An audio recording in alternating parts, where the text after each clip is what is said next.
That evening, the apartment was so quiet that even the ticking of the kitchen clock sounded loud. Elena sat at the table, a thin folder in front of her, her fingers resting on the faded blue cover. In the next room she could hear her son-in-law talking on the phone, discussing how fast they could sell the old place once the papers were signed. He thought she couldn't hear. He thought she had no one left, and nothing left, except 4 walls he was already spending in his head. But he didn't know about the one document he had never seen, the one her daughter had insisted on signing years ago. Tonight, Elena would decide whether to stay silent, or finally remind him whose roof he was standing under. Hello, dear friends. I'm Karen Lewis, and this is a new story about revenge and justice. Don't forget to like, comment and subscribe for more emotional life stories. Before funerals, lawyers and raised voices, Elena's life had been simple. She was 65, a retired accountant, and her small 2-bedroom apartment on the edge of the city had been her fortress for more than 30 years. Mornings began the same way, the kettle whistling on the stove, the smell of black tea with a slice of lemon, and the warm aroma of fresh bread warming in the oven. She liked the familiar sounds of the courtyard below, children getting ready for school, buses sighing at the stop, a neighbor's radio playing quietly through thin walls. On the living room shelf stood photos, her late husband in his uniform, her daughter Marina as a laughing child, then a young bride. Elena had raised Marina mostly alone after her husband's early death. The apartment had been their safe harbor, bought with careful savings and paid off slowly, month by month. When Marina married Dennis, Elena tried to welcome him with all the warmth she had. He was charming then, a young engineer with quick jokes and big plans. They visited every Sunday for tea and homemade pies. Elena listened to their dreams about a bigger flat, someday, maybe even a small house. Years later, when Marina fell ill, those dreams shrank. Elena spent months between hospital corridors and her own kitchen, boiling broth and packing bags, trying to be strong for her daughter. Dennis changed, too. He grew impatient, restless, frustrated with the slow tragedy unfolding in front of him. When Marina died, the world blurred. For a time, Dennis was subdued, even gentle. He helped Elena with paperwork, arranged the funeral, sat with her in silence. She was grateful not to be completely alone. Then slowly, almost imperceptibly, something in his attitude shifted. He began stopping by more often, not just for tea, but with questions. "Aunt Elena," he'd say. He had never called her Mom. "Have you ever thought about moving somewhere smaller? This apartment is big for one person." "It's not so big," she would answer, pouring tea. "And these walls are familiar. I know every corner." He'd nod, lips pressed. "Sure. But if you sold it, you'd have a nice sum. You could help us put a down payment on a new place. Marina would have wanted us to have a fresh start, don't you think?" The first time he said it, Elena pretended she hadn't heard. But he kept coming back to the same topic. What began as suggestions quickly turned into pressure. Dennis started visiting almost every weekend, sometimes with his new girlfriend Sasha, a stylish woman in her 30s with an impatient air. They would sit in Elena's kitchen, looking around as if evaluating the cabinets and windows. "It's a good apartment," Sasha said once, running her hand along the table. "With a renovation, it would sell well. The market's high right now." Elena forced a smile. "It's comfortable as it is." Dennis leaned forward. "Aunt Elena, you're alone. You don't need so many rooms. Think about how much easier life would be in a small studio near the clinic. We could help you find a place. And if you sold this, we could all benefit. We're thinking about kids, you know." Each visit felt more like a negotiation than a family call. One evening, when Elena's arthritis was particularly bad, Dennis chose his moment. He laid out printed listings of apartments on the table. "Look, here are some good options. If you sell this place, you can buy one of these and still have money left over. And we could finally move out of our rental. Marina would be happy to know she helped. Elena's hands trembled slightly as she folded the papers. My daughter is not a bank, she said quietly. And neither am I. Dennis' face hardened. The pleasant mask slipped. You're being selfish, he said. We're young, we need space. You're old, you need safety. This apartment is wasted on you. Wasted? Elena repeated, stunned. He pushed on. You expect me to struggle with rent and loans while you sit here in a paid-off flat, alone, talking to photos? Is that fair? Something inside her cracked. From then on, his tone grew harsher. He began calling late at night, asking if she'd thought about the offer. Once he arrived unannounced with a real estate agent, claiming it was just to get an idea of the value. The agent walked through the rooms, measuring, commenting on potential. Elena followed behind like a guest. I didn't agree to sell, she said afterward, voice shaking. No one said you did, Dennis replied. We're just preparing. When you finally come to your senses, we won't waste time. The final blow came when Elena received a phone call from her neighbor. I saw your son-in-law showing your apartment to a young couple, the neighbor said. He was talking about when we move in. Is everything all right? Elena's heart pounded. She confronted Dennis the next day. Are you trying to sell my home without me? She demanded. It's not just yours, he shot back. Marina was my wife. Half of everything she had is legally mine. The law is on my side. We can do this the easy way, or I can take it to court. For the first time, Elena felt truly cornered. The idea of lawyers, courtrooms, and strangers examining her life terrified her. She lay awake that night, staring at the ceiling, feeling years of careful security being stripped away. Maybe, she thought bitterly, he's right. Maybe I'm just an old woman clinging to bricks and memories. But somewhere beneath the fear, another thought whispered. Am I sure about what he owns? Do I know, or have I only assumed? The next morning, Elena made tea, sat at her kitchen table, and pulled out the metal box where she kept important papers. Her fingers moved through folders, birth certificates, marriage licenses, insurance receipts. At the bottom lay a thin brown envelope with Marina's name on it. She opened it, expecting only old school reports or hospital forms. Instead, she found a contract, one she had completely forgotten. Years earlier, when Marina and Dennis had married, there had been discussions about money. Dennis had some debts, Marina had savings and, more importantly, her share in the apartment Elena had bought long ago. On the suggestion of a cautious lawyer friend, Marina had signed a marital property agreement. It stated that the apartment remained Elena's property alone and that any rights Marina might one day have in it would not transfer to her spouse. There, in black and white, was a clause stating that in the event of Marina's death, no part of Elena's apartment would pass to Dennis. Only cash savings and personal belongings were considered. Elena stared at the signature at the bottom, Marina's, then Dennis, then the notary's stamp. She remembered now, the awkward meeting at the lawyer's office, Dennis joking that, this is all just formal nonsense. Marina had insisted, Dennis had shrugged and signed. He had probably never thought about it again. Elena, overwhelmed with grief after Marina's illness, had forgotten. Now, that forgotten nonsense was a lifeline. She spent the rest of the day carefully reading everything, the deed, the contract, her will. The picture became clear, legally, the apartment was hers alone. Dennis had no claim on it, despite his confident threats. Fear slowly gave way to something else, a quiet, simmering anger, and then a sense of purpose. The next day, instead of waiting for Dennis to call, Elena went to see a lawyer.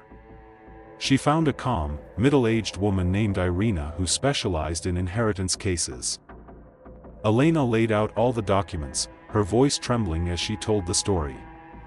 Irina read in silence, then looked up. "Your son-in-law is bluffing," she said. "This contract is valid. He has no rights to your apartment. If he tries to pressure you or misrepresent the situation to potential buyers or to the court, we can respond very firmly." Elena exhaled, feeling years of tension leave her shoulders. "So what do I do?" she asked. Irina smiled slightly. "For now, nothing rash. Let him talk. Let him show his intentions. We will prepare a formal notice. And when he tries his legal arguments, we'll answer with real law." They drafted a letter stating clearly that Elena was the sole owner of the apartment, citing the contract and the deed. It also warned that any attempts by Dennis to sell or present the property as partly his would be considered fraud and harassment. Irina advised her to keep notes of every conversation, to avoid signing anything, and to bring her any new documents Dennis might try to introduce. For the first time in months, Elena felt that she was not alone in this battle. She went home, put the copied documents in a new folder on the kitchen shelf, and placed a small sticky note on the front, "For when he says, the law is on my side." Dennis didn't have to wait long to step into the trap he'd set for himself. A week later, he arrived with Sasha, both of them beaming. "We have good news," Dennis announced, sitting at the table uninvited. "We found buyers who are very interested. Young couple, good money, quick deal. They loved the balcony." Elena folded her hands. "You're speaking as if this is already decided." "It's practically done," Sasha said. "We told them you're ready to move, you just need help with paperwork." Elena raised an eyebrow. "You told them that?" Dennis waved a hand. "Details. Look, Aunt Elena, we'll get a great price. You'll have enough for a nice little place and some savings. We already scheduled an appointment with their bank. They'll need to see the ownership documents. So, bring your deed next time we meet. I'll handle the rest." Elena felt a strange calm settle over her. "Of course," she said. "Let's meet at Irina Petrovna's office. She's my lawyer. We'll show all the documents there." Dennis blinked. "Lawyer? Why do you need a lawyer? This is a family matter." "You said yourself the law was on your side," Elena replied softly. "I think it's time we let the law speak." He hesitated, but his greed pushed him forward. "Fine. If that makes you feel better." A few days later, they sat in Irina's office, Elena on one side of the desk, Dennis and Sasha on the other. Irina greeted them politely, then opened a folder. "Mr. Sokolov," she began, "I understand you believe you have a legal claim to Ms. Volkova's apartment based on your marriage to her late daughter." "That's right," Dennis said, straightening. "I was her husband. Half of everything she had is mine." Irina's lips curved in a professional smile. Normally, that would be a starting point. However, she slid the marital property agreement onto the table, turning it toward him. "Do you recognize your signature here?" Dennis frowned, then his face drained of color as he read. "This is old paperwork. It doesn't matter anymore," he muttered. "On the contrary," Irina said. "It matters very much. This agreement clearly separates Marina's future inheritance from any joint marital property. It specifically names this apartment as belonging solely to Ms. Volkova, with no transfer to spouses under any circumstances." Sasha leaned over, whispering urgently, "You told me." Irina continued calmly. "Furthermore, the deed lists only Ms. Volkova as owner. There is no legal basis for your claim. Any attempt to present yourself as a co-owner to buyers or banks would constitute misrepresentation. If necessary, we can involve the authorities." Dennis looked at Elena, anger and panic mixed in his eyes. "You planned this. You and Marina." "We planned for my old age," Elena interrupted quietly. "We did not plan for you to try to throw me onto the street." Irina slid another paper forward. This is a formal notice. It states that Ms. Volkova does not intend to sell her apartment and that any attempts by you to pressure her or act on her behalf without her consent will be documented as harassment. If you continue, we will seek a restraining order and damages. The room went silent except for the ticking of Irina's desk clock. Dennis opened his mouth, closed it, then pushed his chair back. "This is ridiculous," he snapped. "Come on, Sasha. We're leaving." Sasha followed, shooting Elena a look that was more fearful than angry. They left without another word. As the door closed, Elena's hands trembled, not from fear this time, but from the release of months of tension. That, Irina said gently, should put an end to the idea that he can take you to court. If he does, we will be waiting. Elena nodded, tears pricking her eyes. Thank you. Her revenge had not been loud. It had been delivered calmly, with documents and signatures. But it had landed like a blow. The man who had swaggered into her kitchen demanding her home had walked out of a lawyer's office with his bluff exposed, and his dependence on her made painfully clear. After that meeting, Dennis's visits stopped abruptly. Weeks passed with no calls, no texts, no late-night arguments about fairness. The young couple never appeared again. The apartment, once full of tension, felt like itself, the soft hum of the fridge, the comforting creak of the floorboards, the smell of tea and baking bread. One day, Elena received a short message, "I'm sorry if I upset you. Things are tight for us. Forget about what I said. Dennis." There was no talk of love, no acknowledgement of the cruelty he had shown. But for Elena, it didn't matter anymore. She had seen his true priorities, and she had protected herself. She replied with a single sentence, "I wish you well, but this topic is closed." In the quiet that followed, Elena began to reclaim her life. She rearranged the furniture, not to impress buyers, but to please herself. She finally hung the painting Marina had given her years before, placing it above the sofa. She planted herbs on the balcony and invited an old friend to stay for a few days, just to talk like we used to. The contrast was clear. Dennis and Sasha continued renting a small, expensive flat in a new building, constantly chasing better jobs and bigger salaries. Elena, in her paid-off apartment, lived modestly but securely. The very home Dennis had called too big for one old woman became the foundation of her calm, independent life. Sometimes, when she heard about neighbors being pressured by relatives to do the right thing with their property, Elena shared her story, carefully, without names. "Don't sign anything you don't fully understand," she would say. "And don't believe every threat. Paper with a signature can protect you as much as it can hurt you." Years later, Elena would sit by her kitchen window on quiet evenings, watching the lights of the city and thinking about how easily her life could have gone another way. If Marina hadn't insisted on that contract. If Elena had been too afraid to ask for legal help. If she had believed Dennis when he said the law was on his side. Instead, she owned her peace. Her relationship with Dennis remained distant but civil. On the anniversary of Marina's death, he sometimes sent a message or a bouquet of flowers for the grave. They nodded politely if they met by chance, but the days of him walking into her home with demands were gone. The apartment became more than just bricks and walls again.